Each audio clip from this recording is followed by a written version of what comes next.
Milad, have you ever been scammed by a Karen before? Well, today I'm going to tell you about 3 times I've been scammed in my life, starting with the time I was scammed by a pretty rude customer. So one day while I was working at the shop, this lady walks in, and at first she was extremely kind to me. She asked me like how my day's going. We're making small talk, and eventually I just give her a sandwich and say, have a great day. Now she wanted to eat the sandwich in the store, and as she was eating the sandwich, all of a sudden I just hear from the back, like almost like a gasp or like a loud scream. It was literally like, almost like something out of like a movie or a cartoon. But I go up to the front of the store to make sure like everything was okay, and then all of a sudden I just see her very angry and like almost throwing her tray of food back at me with like literally an inch left of sandwich, and she says to me, I need a refund right now. I go, is everything okay? Like what happened? And she pulls a hair out of the sandwich that's like extremely long, and it's a dark color piece of hair, and her hair was a dark color. I think you could see where I'm going with this. She basically had told me that she found a piece of hair in her food, and immediately I was like, you know, like, I'm so sorry this happened. I believe you. Like, I'm gonna make this right. And well, that wasn't even enough for her. She was like telling me she was gonna call the health department. Like, she's gonna, I don't know. She was saying some pretty crazy stuff to me, and so I gave her a refund, and she even tried pushing me to like give her another sandwich, which at that point I was kind of like, I don't know if I can do that. Like, I have to call my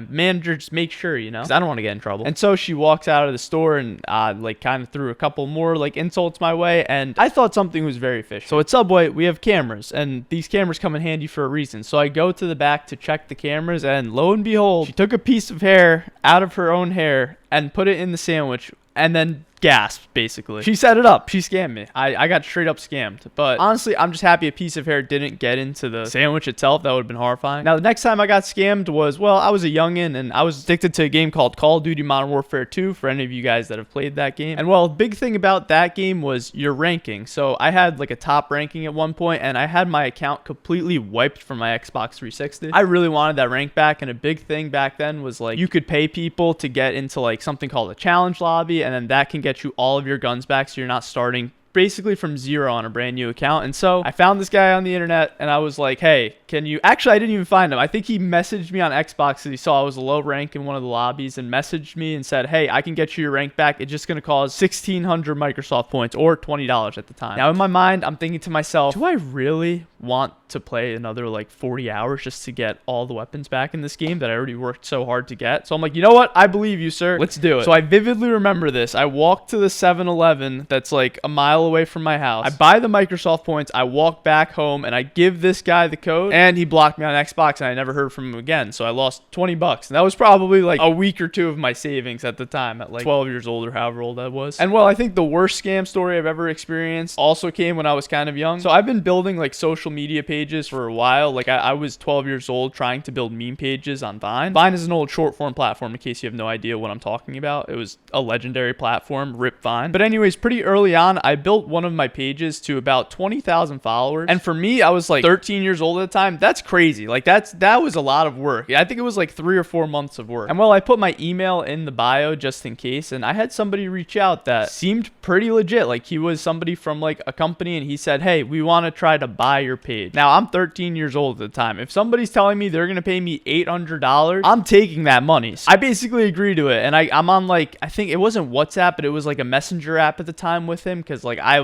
didn't really know how to use my email. I just saw the email. And so we're messaging back and forth, and everything's going well. And basically we're going to do it through PayPal. So he tells me he's going to give me the $800. I just need to give him access to the account first. And well, I think you could see where this is going. I give him the login. He immediately changes the passwords on me, and then blocks me on everything. And of course, I never got my $800. So I think the moral of the story today is to watch out for scammers, and don't trust everybody you meet on the internet, and to like this video and watch this next one, because YouTube thinks you'll really enjoy it.